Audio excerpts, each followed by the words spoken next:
We all set? Well said. Okay. Good afternoon, everybody. My name is Paige Frank. I'm the president of CEDAS. On behalf of the Connecticut Economic Development Association, welcome to today's Tools, Trends, and Techniques program with a focus on back to basics. This is our third program so far this year, but the second program for this particular series. Today's program will be moderated by Mike Goman from Goman in New York, and it will include a panel of experts in their field. Just a couple words about CEDAS before we jump in. CEDAS is a not-for-profit membership organization committed to advancing the practices and process of economic development in Connecticut. CEDAS has approximately 200 members, growing members, I should say, from municipal, state, regional, private, and education sectors. The main objective of CEDAS is to provide a forum for the economic development community to sponsor educational programs, to facilitate communication among partners and members, to facilitate networking, foster sustainable economic growth in Connecticut, and to prepare and support necessary legislation to improve Connecticut's economy. If not already a CEDAS member, I would encourage you and hope that you would consider joining CEDAS. As I said, it's a growing membership. We're proud to have 200 members. We would love to have you. If you have any questions, please let me know. So let me move back onto the program and hand this off to Mike Goman as our moderator. And thanks, Paige. And let me add my words of welcome to all of you who have joined us today. Thanks for joining us. This is going to be another interesting webinar that CEDAS put together. We have some great folks who are our panel today. Just briefly going down the list. First is the mayor of Bloomfield, Connecticut, Danielle Wong. Next is Courtney Hendricson. Many of you know. Courtney is the Deputy Director of Economic Development of the City of New Haven. Third is Jean Goddard. Jean is the Chief Business Investment Officer for the Metro-Hartford Alliance. And last but not least, of course, is Mike Freimuth, Executive Director of the Capital Region Development Authority. So let me thank our panelists for joining us this afternoon, giving of their time to talk about their experience in economic development. So as Paige mentioned, this is sort of a tools, trends, and techniques discussion. Today's focus will be on economic development. And let me point out that, well, first of all, the bios for our panelists are on the CEDAS, accessible from the CEDAS website. But let me point out that combined, we have probably well over 100 years of economic development experience. I know Mike Freimuth is saying that he has 100 years on his own, but we have a lot of talented years of experience here on this panel. So I will be watching the chat box in the software here for your questions. We are going to have a few minutes at the end to answer your questions. If you think of things as we go along, please feel free to enter it in that box, and I'll be watching it. We'll use that in part to kick off our Q&A period at the end.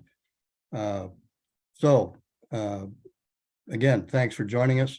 The headline question that I asked each of the panelists to give some thought to was, you know, what they regard as the essential or fundamental strategies for successful, and that's the operative word, successful economic development programs.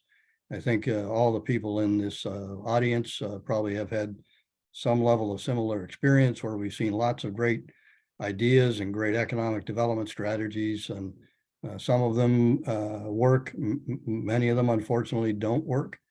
So I really wanted to focus on what this group of panelists has seen as these, again, essential or fundamental strategies that actually work. So let me start off, and I'm going to use the same order that I used for the introduction. I'm going to start off with the mayor of Bloomfield, Connecticut, Mayor Wong. Now, in full disclosure, Mayor Wong and I have had the ability to work together for the last number of years. Mayor Wong's been involved in politics in Bloomfield for a number of years and became mayor a few years ago. And quite frankly, the level of energy and focus that the mayor has brought to economic development in Bloomfield has just been terrific. So, Mayor, what would you say in response to this question of the basic strategies for successful economic development programs? Well, thanks, Mike. Well, first of all, thank you for having me, CEDAS, Paige, and Mike. Yes, we do work together in Bloomfield, and we have for a number of years. And it's been an absolute pleasure to kind of leverage your expertise. I don't know how many years I contribute to that 100 years of experience that we have on the line today. But I do know that our towns and cities deserve a lot of focus. And so some of the things that that I'm focused on and looking at it through a lens of an elected official, specifically just in the scope of this particular webinar, sticking to the basics and getting back to the basics. And I frequently use that with my colleagues and my fellow town council members, because it's very important that we create an environment that is well enough to attract businesses to the town. And if we don't have strong resources such as your roads, your trash, the very basic quality of life needs, it's going to be hard to attract larger businesses to support the growth, right? Do we have enough housing options for all of our workforce? And I believe in this particular climate, the answer is no. Looming on a particular recession and with dealing with inflation, we have to get creative. And how the town of Bloomfield has been able to do that is enacting progressive policy that meet the needs of what we need today in order to kind of reinvigorate and attract really cool niche businesses to our town. And that is including incentivized business development, such as our tax incremental finance policy that we recently passed within this tenure, and passing an ordinance to develop our own development agency right here in town, so we can kind of comb through some of that bureaucracy, eliminate that, and really make more progressive and transformative changes here in town. Now, some of those challenges that we face that Goman, New York, and my friend Mike here help us to work through include, again, that inflation, recessions, and getting aligned with your zoning board and making sure that you have the talent in-house to take on that growth. And so if you've ever driven through Bloomfield, you'll notice a ton of growth, a ton of building, a ton of road paving. And that is essentially some of the key items from a municipality standpoint that I focus on. So I will leave it at that and give some of my other panelists some time to speak. Yeah, thank you. Thank you, Mayor. I do want to come back to a couple of the things that you mentioned, but let's move on and we'll circle back here. So let me move on to Courtney Hendricson. And again, just a reminder, Courtney is the Deputy Director of Economic Development for the City of New Haven. So, Courtney, you've had a lot of experience in a number of roles, important roles around the state. What's your response on this question of, what are the fundamentals? What fundamentals have you seen work? Thanks, Mike, and great to be with you, peer panelists, other Mike and Jean and Mayor Wong. Nice to meet you, and thanks so much for doing this and putting it together today. I want to come back to one thing Mayor Wong said at some point in the conversation around this aligning with the zoning board. And I do a lot with streamlining the land use regulatory process. You guys have heard me do my spiel on that. So interested in kind of circling back on that. But when I thought about this question of fundamentals, I have been in many of y'all's seats around being the one-man band in a town, being the only economic developer. I'm lucky enough now at the City of New Haven to have a team that I'm a part of. So I sort of take one slice of the pie, but when many of us are doing the singular role, we have a lot of hats on. And so I boiled down that question, Mike, to really think about it quantitatively and qualitatively. So in terms of the quantitative, I would say you have to know your numbers. And again, this is really coming at it from the perspective of you're the only one in the economic development seat in town. You have to know your demographics. You have to be able to answer questions from prospective businesses. What are your industries that are waxing and waning, right? What's growing? What's stagnating? What's coming down the pike 10 to 15 years from now that you're not even sure you know a whole lot about? We were in that situation probably 20 years ago on bio in New Haven. Now we have captured quite a bit of that sector. Now we're thinking about quantum and other things that are coming down the pike, but are going to probably be here and flourishing in a decade or even 2 decades from now. So you need to be thinking about that. You certainly need to know, and Mayor Wong, I'm sure, can attest to this, the fiscal health of your community, right? She's probably worrying about that each and every day. What's your tax burden? What's your debt? What's your grand list? What capital do you have to work with, et cetera? We talked a little bit about housing. What are your housing numbers? Where is the affordability? Where the mix is going to come from, so folks can actually scale up and have their employees living either in town or close to being in town. Who are your major employers? Who are your top taxpayers from a business perspective? So those are the kinds of numbers you got to know. That's the quantitative side of it. The qualitative side of it, you all have heard me say it for years and years and years. It's relationships, it's relationships, it's relationships. Do you have meaningful communication with your businesses, with your property owners? Do you know the AEC community so that you can be helping to make deals happen? Who are the opposing groups? Who are the neighborhood groups? Who are the community groups that have a stake in the kinds of deals and proposals that are coming forward? Do you have a good relationship with your state and federal delegation? You're going to have advocates, you're going to have chambers, you're going to have higher ed in your community, maybe. You're certainly going to have boards and commissions. So it's all about those meaningful connections and real communication, genuine and authentic connection with all those kinds of groups. Just being an honest broker, making sure that you are putting out a high quality product, of being prepared, understanding what's going on, knowing who your audience is. And so I always kind of boil that down, Mike, to that's the qualitative side of the house, and the quantitative side of the house is important as well. Yeah, I couldn't agree with you more. I mean, you're absolutely right on the whole sort of question of knowing your community, the quantitative side, and then the qualitative side, as you described it a minute ago. I mean, that's a great way, I think, to explain, how these efforts come together and the two parts that you need. Thanks, Courtney. And I'm going to come back to a couple of your comments in a minute. Let me move on now to Jean Goddard. Jean is the Chief Business Investment Officer at Metro-Hartford Alliance.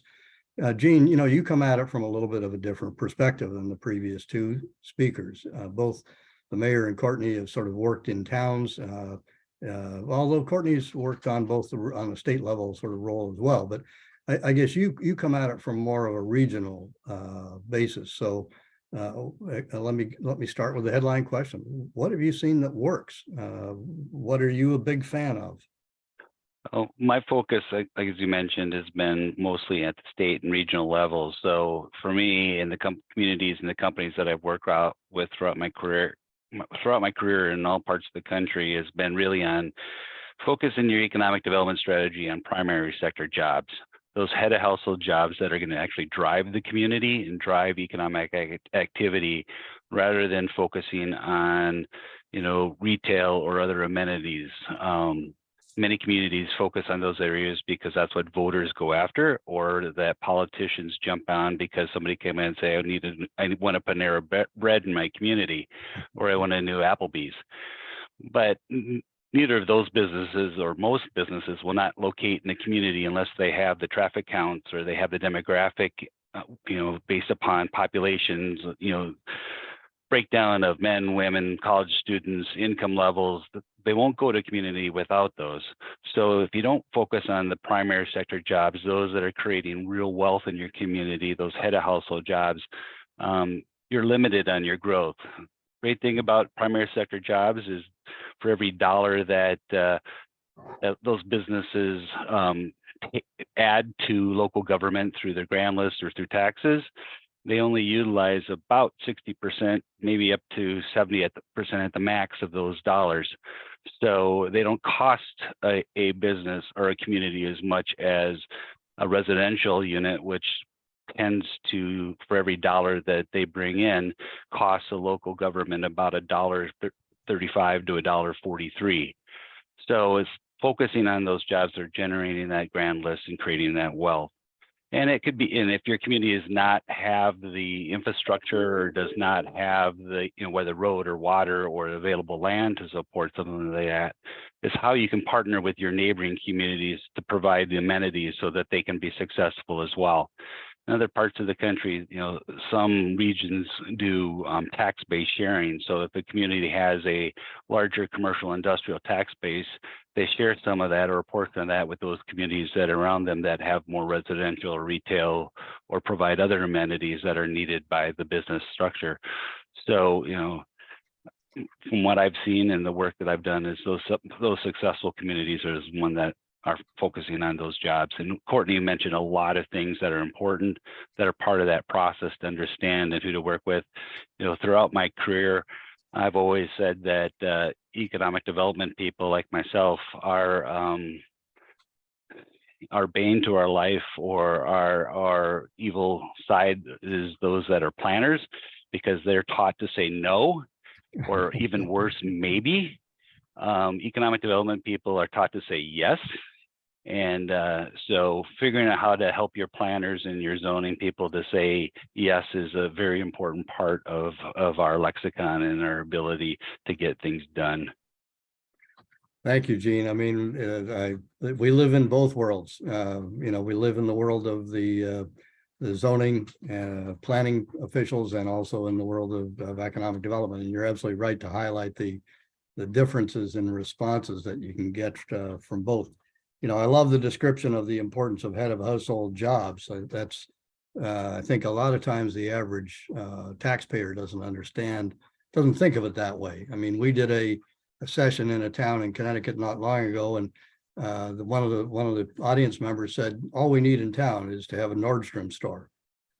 And I how do you respond to that? I mean, it's a great store and a great retailer and does employ people, but I mean, that's not really where you want to start. And besides which, in this town of, I think maybe 12, 15,000 people, the idea that Nordstrom would even consider going there was, so we all had, on my team, we all had to pause and say, okay, well, how do we respond to that? Anyway, let me move on and pull Mike Freimuth, the Executive Director of the Capital Region Development Authority, into the discussion. So Mike, you've had vast experience in several states and in a number of communities and in a variety of roles. So again, let me kick it back over to you. What programs, what strategies have you found to work reliably? Well, I can't really add much more than what's already been put on the table. I think the mayor made a great point. It's the basics. Every business I've ever talked to, their first complaints to cops, the traffic lights and the snow plowing. And if you can't achieve those things, any kind of discussion about where they're going and what they need is kind of secondary in their mind, frankly. So the basics are very critical. To some of the other points made, communication. You got to know your customer. You got to know what industries are dead. I used to use the old term, the buggy whips in typewriter factories, but I got to be conscious. I got the New Haven crowd talking about quantum physics here. So, but one has to know what industries are on the curve and where they're headed and what you can do. I think from a practitioner point of view, though, you need to know a clear line in your head between community development and economic development. I think they often get blurred. Community development is housing, neighborhood, perhaps downtowns, retail strips, civics areas, parks. That's community development, and that's got a whole different mindset and a whole different set of issues that one has to wrestle with that I don't necessarily read as economic development. To me, economic development is a little bit different. To me, that's economic base work. That's not only attracting a labor force so you can sustain the businesses you have, but it all gets to wealth. I think it was mentioned a couple of times by Gene. It's about wealth generation. It's about value and ultimately stabilized taxes that can drive the public goods that people want. And the third component, of course, is jobs and discretionary income. So to me, economic development is a subset of the larger development world, but perhaps most distinguished by the fundamentals of workforce, taxation, and job generation leading to discretionary income. fundamentally, economic development to me is wealth generation. I tell people that the only way Hartford, in this case that I'm working in at the moment, can get back at it without constantly going to the state or federal government is to regenerate its wealth base. And you do that by the right blend of housing, industries, and opportunities. And that's the trick of the business. But so the strategies are going to be varied. I do think that you got to be conscious that no two deals are going to be alike. There's no standard program that works for everybody. You need to be you got to be able to accept half a loaf when you can't get the full loaf. And you got to be able to sell it to the greater community. So the marketing skills, the communication skills are critical to clarify your mission as an economic development person, and to focus in on those hard things and stay away from some of the other things that are important to a community, but not your job, I don't think, as an economic development guy. Now, I mean, I've been in some small towns where the development person handles all that stuff and has to kind of split themselves up 1,000 different ways.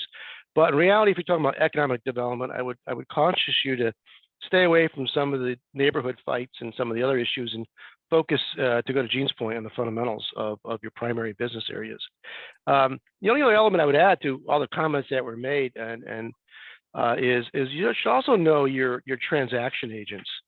You should be on top of the real estate guys, the bankers, the Chamber of Commerce guys, the guys who have their ear to the rail that you don't.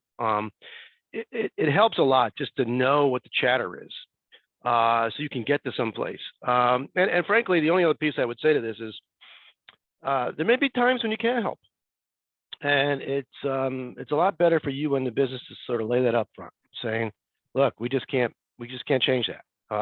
We just can't change, I mean, they may want to expand on a block that is totally built out, and you say, look, you can't do it. Or maybe something more practical, like they want to deep discount in taxes, and you say, I can't go there. I mean, so there are times when you have to just sort of lay it out to folks that, hey, look, I only got so much discretion here, so much authority, but fundamentally, we can only go so far, and be upfront with people. I think they appreciate that. And they kind of expect it, and more often than not, they're trying to challenging you. And when you're in the room and you're negotiating, that I found is the best skill set, is to not only know what your tools are and keep them flexible, but know when you have to say no.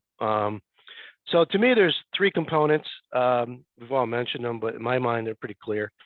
There's obviously in the Gene's business, solicitation and attraction of new businesses. And I'll tell you what, that's got a pretty low percentage of success rate. I mean, it's out there, but in the real game is retention and growth, knowing who you got and where they're headed and how to hold on to them and nurture them.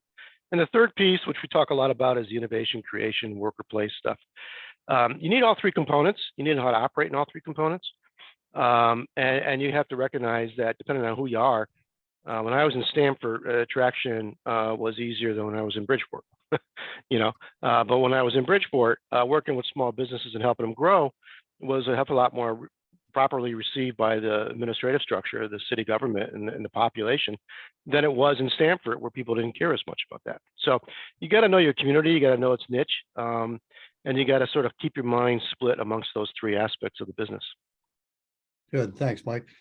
So let me sort of open it up for discussion to the panel members. We've heard a lot of great ideas, sort of back to basics, everything from kind of making sure that the snow plowing and the streets are clean and so on, through being flexible.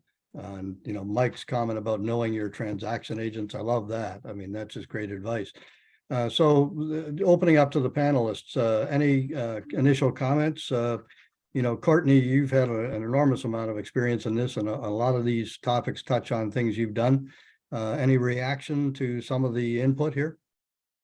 Yeah, and it's all in agreement and forceful agreement. Interesting, Mike, to what you just said, exactly how I would think about splitting my brain up was between that retention and expansion. That should be the vast majority of our time when we're in those one-man band shops. followed by attraction, as you say, which is not nearly as successful. But if we do it smartly, where we, again, are really looking at what industries we know we're doing well or could be doing well in the near future and really targeting that. But again, with just one of us at the helm, it's so hard to spend any time and money resources on attraction. Going to a conference in China is just not a good use of a small town's economic developer. So being real smart and partnering with the Metro-Hartford Alliance and other regional groups, or Advanced CT in the case of the statewide group, just so that they can help do some of that recruitment, so that you're not feeling all alone is critical. But I also love, Mike, what you said about that innovation piece. I added that to my sort of cheat sheet definition of local economic development several years ago now, but it is newer in that we want to support entrepreneurs. We know there's so many home-based businesses, especially coming out of COVID. People pivoted to different things and they were doing them out of their house. So we really have to understand, again, our business community is more than just those brick and mortar in our industrial parks or along Main Street. They are also in many, many, many of our residences. And so who are they? Do they want to get together? They certainly want to know you as economic developers. They certainly want to know your elected officials, and they want to know each other. So being able to foster some of that at the local level, that networking and even providing some expertise. One thing that we used to do in Enfield was we just took retired professionals who said, we want to give back, but we don't know how. Okay, well, you were in accounting, you were in law, you were in HR, you were in marketing, you know how to help support these entrepreneurs who are great at baking cupcakes or developing an app in their basement, but aren't as great about scaling their business. Come out and share your expertise with them. And that not only helped us identify who those home-based businesses were, but it also gave them something of value. So that might be a little bit of a tangential line to what Mike was saying, but I do think it's critical that we add that piece on that creation of business is something we want to support as well. Yeah, on that theme of retention and expansion, I can tell you, I'm always shocked when we go into towns and start a discussion about economic development. And one of our baseline questions, is when was the last time your leading politician, mayor, first selectman, whoever it may be, and your economic development person, if you have one, when was the last time they went out and talked to the presidents or owners of the top 10 employers, top 10 businesses? And I'm sure some of you have had this same experience where we kind of get a blank look. Gee, well, we hadn't thought about doing that. What would we say if we went and talked to them? I mean, that's just not good. In the world of retention and expansion, those are the people that town leaders need to know, and sometimes it's a volunteer first selectman who makes a approach. Sometimes it's an economic development staff member, but somebody should know them, these leaders, and be talking to them regularly. The other thing I think we see that doesn't happen enough is, and I think Courtney, you were touching on this, and that's sort of encouraging more communication across that whole audience of town business people, large and small. And we again, our experience has been that a lot of towns have chambers of commerce or something similar, but they don't get the kind of support that they should get. And the result is a loss of that communication and sort of idea generation and, sort of thought-provoking discussions that can come out of those. And, I often think that the towns that we work with need to do more to really engage and sort of work closely with those associations, whatever they might be. Gene Goddard, let me move to you for a minute. Reactions to some of what we've heard here? Yeah, I like some of the comments that everybody's been making, particularly, the comment around buggy whips and understanding the difference between economic development and community development. One of my first days in the job 33 years ago in economic development, one of my mentors said to me, Gene, there's only two people that count in any transaction, the owner and the zoner. And if they don't get along or they don't agree, nothing's going to happen, and the rest of it is just blowing in the wind. So when the zoner creates strategies or visions of a community that don't match up with what the market is doing or what the market has capital available to do, then you're not going to see activity happen, and there's always going to be a clash. So when you have properties that are available or zoned for industrial, but the zoner doesn't want, or the zoner doesn't want to see that to happen now, even though it's zoned industrial, then that creates a market mismatch. Or if they want mixed use housing or mixed use office, retail, and housing development, that's not going to happen much now anymore, particularly in a post-pandemic environment. For the suburban marketplace, we really have and not only in our market, but in every market in the United States, suburban office is kind of that buggy whip of today. Companies are not wanting to be in the suburban office area because the lack of amenities that are around it. The employees have to go 10, 15 minutes by car to get to a restaurant or something like that. And the workforce doesn't want to be in those kind of environments. That's why in this marketplace right now, we have 2.5 million square feet of office space in the suburban marketplace, 28 buildings that are completely vacant. And think about that. Our community is 1.2 million people. We have roughly 900,000 employees coming into our market every day within a 60-minute drive. And we have that much office space that is vacant. People are working from home. That trend that the pandemic created about people working from home started really before the pandemic, and it's going to continue. On the retail side, you think of mixed use and having retail in your downtown or in a strip mall. Pre-pandemic, 13% of all retail sales took place over the internet. Today, that's 24.5%, on its way up to 30. That's not going to change either. So we have to look at those buggy whips of suburban office and suburban mall space. What's going to happen next?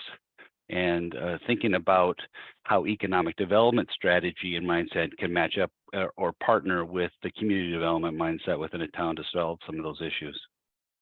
Yeah, I mean, the changes in the two sectors you mentioned, office and retail, are just dramatic. I've been in this business all my life, and if you had told me that this would be what we'd be looking at in 2023, I would have said, boy, those are fundamentals. Retail malls and major office buildings, they're about as bulletproof as an asset as you'll ever see. But you're absolutely right, Gene. I mean, the latest weekly data on office occupancy in the major markets is showing a decline again. So in other words, an increase in work from home. I think it went down 2.5%.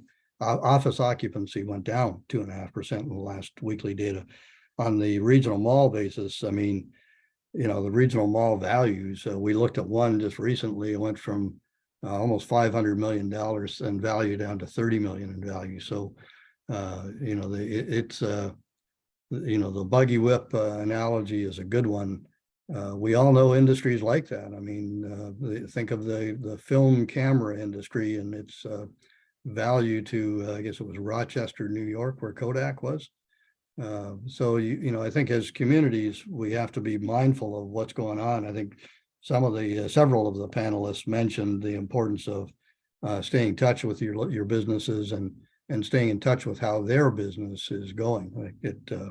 These changes in the sectors that you highlight, Gene, really bring that home.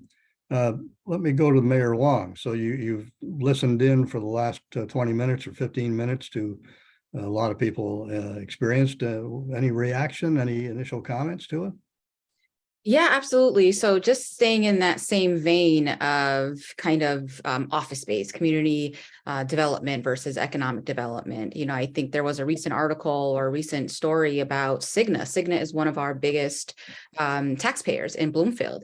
And I did go on those road shows at the beginning of each year. I try to touch base with all of our businesses and our key stakeholders in town. And they recently have this effort to try to get people back to work. Now, Cigna has an amazing campus. They just invested millions of dollars in expanding their beautiful state-of-the-art facility. And, they're still having trouble getting people back to work. And so that's something that I look at because they're one of our biggest taxpayers. So if we lose that building ability, you know, it's going to be hard for us to keep that strong infrastructure in town to attract more businesses if we can't even get people back to work. Additionally, I think it was Jean mentioning kind of the market trend or market rate. And I'll tell you a story. It's not a Nordstrom story, Mike, but it's a Popeyes story. So we have an underutilized shopping center. And there is a big space that has been vacant for several decades, essentially a parking lot. And recently there has been a developer coming in wanting to build a Popeyes. And this is around maybe the auto places, mechanics, gas stations, right? And so that's a good niche place. But from a public standpoint or from a community standpoint, there's been so much chatter, pushback, or really gung-ho. And it's giving the zoning board some food for thought as far as approving a set of permits that they need to accomplish or need to gain in order to build that particular site. And I mean, you know, personally, I'm a fan of Popeyes. I love Popeyes. I would welcome Popeyes, but it's about growing your grand list, right? And making sure that it's not just growth and development anywhere, but it's smart growth with a vision that will ultimately help the tax-paying base. And so that's a Nordstrom story. But what I learned from actually Goman, New York, and working with them is you actually need about 3,000 people in the radius to attract, you know, these bigger businesses and these bigger chains or these niche restaurants, right? And what that says about this particular business wanting to set up shop is that there is traffic, there is growth. We're building the appropriate housing that's going to give these businesses the margin or the revenue that they can meet to make ends meet. And so that's really a good sign in my eyes from a municipal leader that these businesses are coming in and they want to set up shop in our community. So that's one point too. But back to Courtney's point about cross-functionality with our different zoning boards, building department, and our municipal leaders, we all have to be on the same page in order for these things to work. And so what's interesting now is, like many other communities, we're in our 10-year housing market plan, and as well as our community is developing our 10-year plan of conservation and development. So every 10 years, we revisit the visioning of the town and where we want to see businesses be built, or, you know, what type of office space this needs to be, and where do our roads need to be laid out. So that essentially is some of my thoughts. So I appreciate Jean and Courtney and my friend here, Mr. Freimuth, kind of continuing that particular vein. Thank you, Mayor. It always, used to surprise me. It doesn't surprise me anymore, but I always think it's interesting that something like Popeyes will go in and create all kinds of controversy. The zoning board hearings will be full of people complaining about the idea of another fast food joint and so on. No one likes them. And the minute that place opens its doors, it does business. Right. I mean, so that people vote with their wallets and their time, I guess, and that we've seen that repeatedly over the years. I want to go back. Courtney mentioned streamlining, and I think that's an important topic that we see come up in a lot of the work that we do. Courtney, can you add anything to your comment about that? What have you seen done by towns that worked in terms of streamlining their land use process? Any advice? Sure, I can offer what we did in Enfield, which is basically why I was brought on when I was in 2013, really with the task of making sure that our development services was predictable and consistent from a staff perspective, but that also involved quite a bit of work, as you can imagine, with the boards and commissions that were relevant, as well as the town council at the time. But we started the ART process, that administrative review team, where we asked for proposers to come in and meet with an entire cross-section of senior staff, every one of whom would need to check a box to say, yes, we agree, or we have changes to your proposed plans. So having us all in the same room where we had accountability, not only to each other, but to the applicant, was critical, so that the applicant was getting, again, that predictable and consistent process, but able to ask all their questions at the same time. And no one could shirk and sort of go like this, right? Like it's his job, it's her job, and send you off to the next office, even to the next building, which is just so frustrating for applicants when it's not clear to them. So really critical that we did that process, and that not only our process became more predictable and consistent, but also that we took the time to go through the zoning regulations themselves and working with a consultant, making sure that they were also clear and also available and accessible to all, which at the time meant putting them in a PDF and allowing people to get it off the website. Now, this was a while back, this was 10 plus years ago, but it's those kinds of things that a lot of our towns struggle with, because again, lack of resources, and critical that that we are staying predictable and consistent for our applicants, holding their hands all the way through. That's really what I mean when I say having a streamlined land use regulatory process. I could go on and on, but I won't. Yeah, no, Yeah. I know. No, but that's great. I mean, it brings me back to Mike Freimuth's comment earlier about, you know, the zoning part of the world, planning and zoning part of the staff saying they're in the business of saying no. You know, the goal, I think, of a zoning commission and planners in Connecticut really should be, you know, the opposite. It should be, how do we find ways to say yes to things? You know, Connecticut, unfortunately, has made a real talent out of making the process, to your point, Courtney, making the process really arduous. I mean, it takes a lot of time. It often involves a lot of money at risk because they don't know whether they'll get approved, but they have to answer a lot of questions and provide a lot of information. I mean, it's the process. You know, it is, to be fair, it is what everybody wanted it to be, at least at the time. But I think you know, we're seeing towns now recognizing that it's not working for them the way they want it to work any longer, and trying to streamline it. So, you know, I think that's a very important point. Let me go back to Bloomfield just for a second. A couple of things that the mayor has led the charge on in Bloomfield are really getting TIF, the tax increment financing program that was approved back in 2015, I guess, by the state, getting that sort of up and running. And the town of Bloomfield actually created 3 TIF districts and spent a lot of time working on it, but it's a program that got rolled out, and it, you know, it's a valuable tool. Not everybody's going to want to use it, but it's a great marketing tool. The other thing that the mayor did was sort of reconstitute the Economic Development Commission into a development authority. And I know many of you that work in towns have development authorities, but this was a major change in Bloomfield. And again, aimed at trying to make the town more geared toward encouraging investment in the community. So I think there are a lot of good things. The last thing I'd mention about Bloomfield, and you can probably see this from the mayor's approach here today, you know, great communication. A couple of you have mentioned accessibility and communication across departments and so on.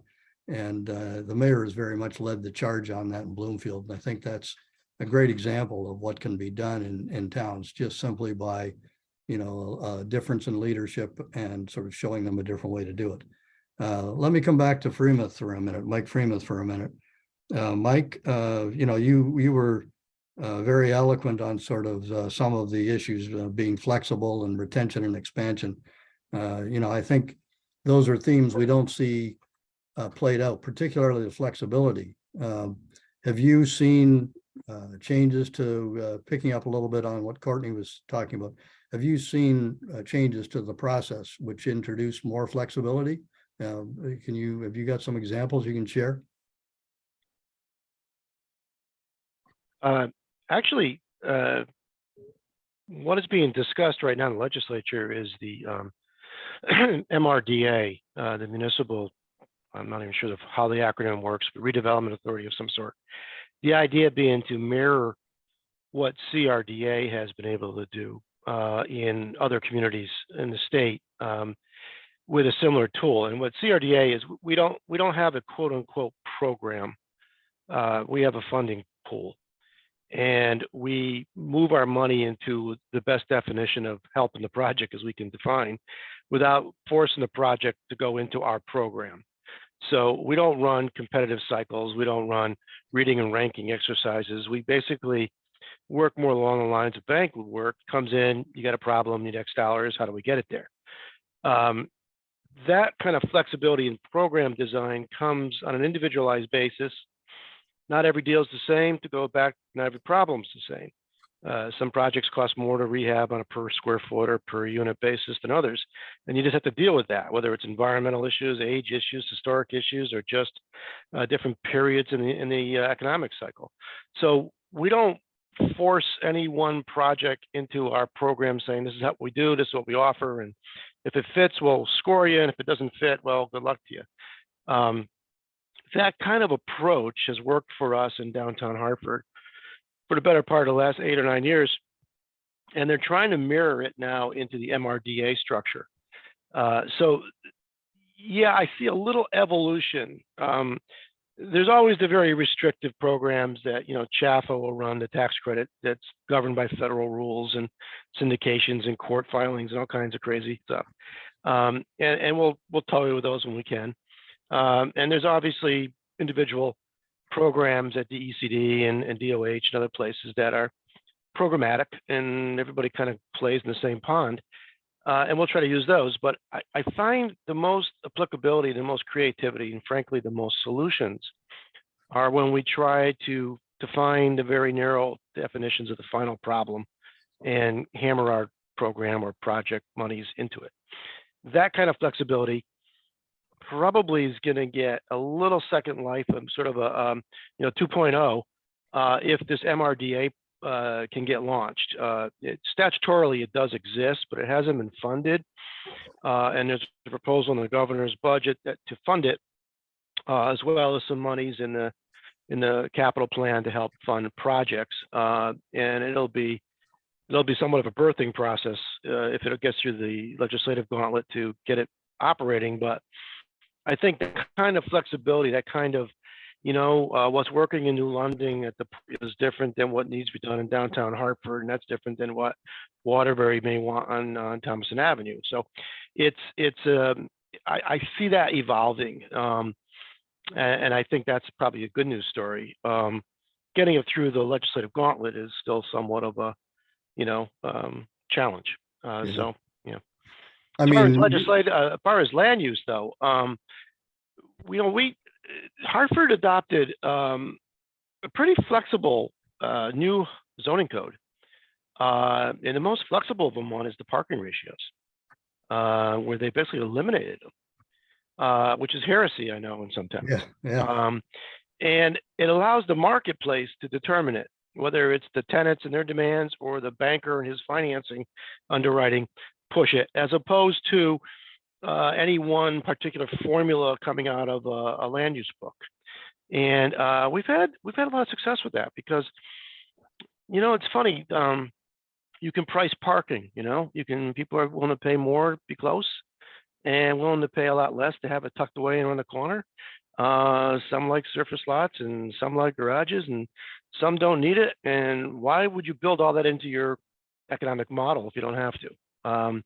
So the flexibility that the zoning code in Hartford has come along. The other thing is there is, I think, nationwide, but more of a form-based zoning codes than use-based. That it's not so much what goes on in the structure as what the structure is. How it may impact on streetscape or neighborhood impact or adjoining property, or for that matter, traffic and things.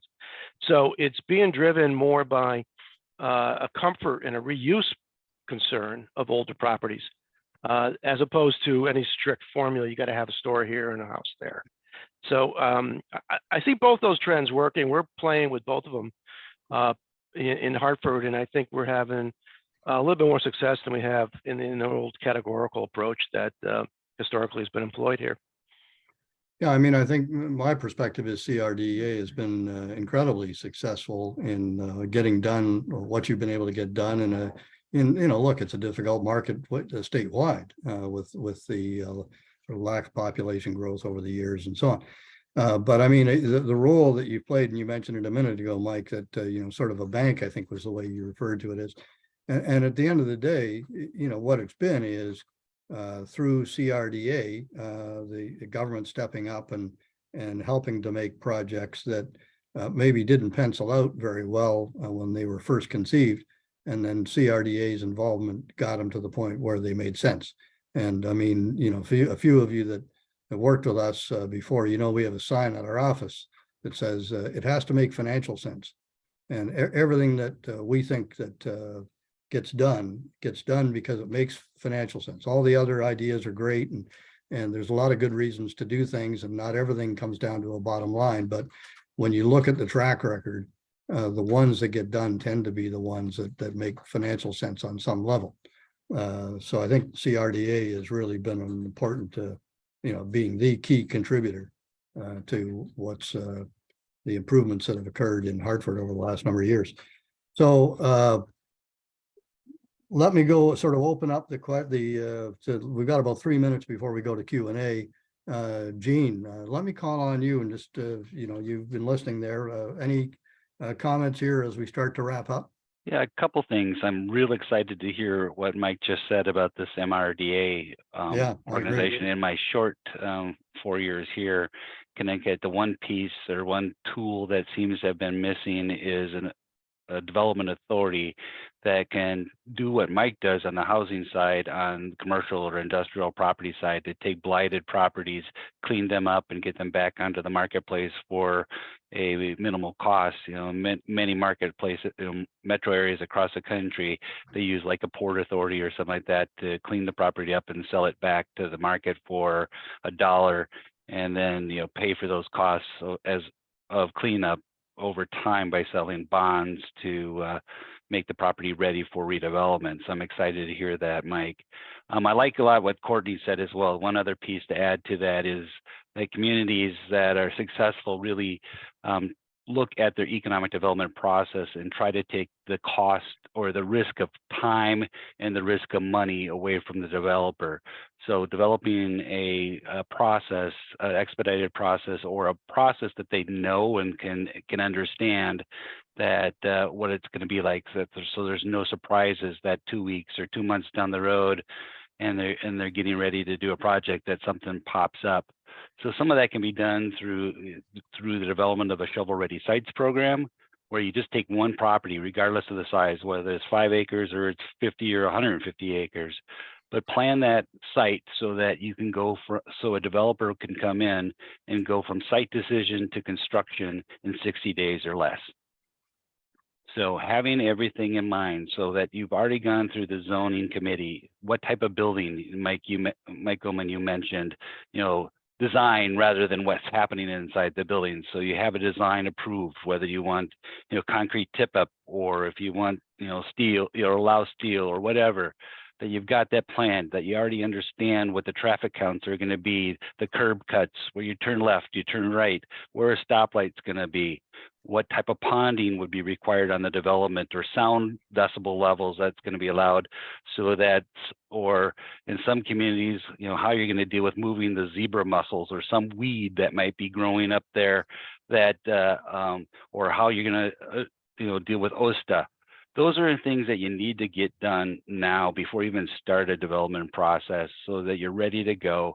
Take out that risk of time and money away from anybody, because it's not only the company's time and money, but it's also your time and money, and your council and your zoning committee. So nobody wants a frustrated process. So, you know, I really appreciate what Courtney's been doing and trying to push that forward. And when I first got here, we started talking with DCD and at the time CERC about having the state create a shovel-ready sites program, and then also expanding their foreign trade zone program as well, to allow companies to come in and be more successful within our region and within our state. That's great, Gene. Thank you. So we're 1:56. I want to get to some questions here. We've heard a lot of great ideas, you know, the importance of the basics of running a community, the importance of sort of having both sides of the qualitative and quantitative equation fully informed, you know, providing flexibility and streamlining in the zoning process, knowing your transaction agents, as Mike Freimuth mentioned, though that's very important. I think we see that as a shortcoming in a lot of situations. And then the importance of communication with the existing businesses that are in your town with the goal of retaining, knowing what they're up to and retaining them and helping them expand. I mean, a lot of great input, and thank you to all of the panelists for that input. So a couple of questions in the chat box here. One is, does it make sense for a town to develop and maintain a spreadsheet with a real estate property inventory? One which would include square footage, parcel locations, weight capacity, electric supply, and so on, basically. Or is it too expensive? I'd be interested in any panelist reactions, but I can tell you that question comes up with us a lot. And our response is it's too expensive and it's too hard to keep it current. You can usually find everything you need on CoStar or one of the commercial real estate listing sites, and it'll be up to date better than a town can maintain it. But any comments from the panelists? I think you're dead on, Mike. When I was in Stanford, we linked it up to some of the national real estate services and allowed people to shop as they knew it. But honestly, there's so many third parties doing this stuff. You're smart just to keep up and maintain your connections with them. You'll never maintain a list, and you'll never understand the sublease world and tenant migrations and 1,000 things going inside those walls. It's just no way of knowing and being able to act on them. So I really think there's people outside who can do that, can put together the demographic packages you need. You're going to be savvy on your market point, price point per foot and cost to operate. And from there, it's really maintaining the connectivity to those who perform it as opposed to doing it yourself. Yeah, I agree. One thing that we've done at Metro-Hartford Alliance is we have a direct link onto Advanced CT's Site Finder. So rather than us maintaining it, the Site Finder program, which pulls in some data from CoStar, pulls in data from real estate brokers, rather than us trying to maintain it. It just takes too much time and is too costly. I think our cost is about $1,000 a year to have that link onto our website. It's fantastic. Yeah. Next question is, comment is that he's seeing a huge decline in inventory of industrial acreage and therefore exponentially rising prices. Do the panelists have any ideas for policies that could be used to slow down or reverse that trend? Comments? Gene, any thoughts on that? Can you repeat the question again? Sure. He's saying that he's seeing a huge decline in the inventory of industrial acreage. Yeah, for acreage, you should look at sites that can build a minimum of 150,000 square foot building. So if you don't have something like that, then you can look to redevelopment. A lot of our suburban marketplace and the industrial buildings that we have a clear height of 14 to 16 feet. That's just not going to make it in the current marketplace. You need to be up around 20, 28 or even 36 so you can stack 5 or 6 pallets high.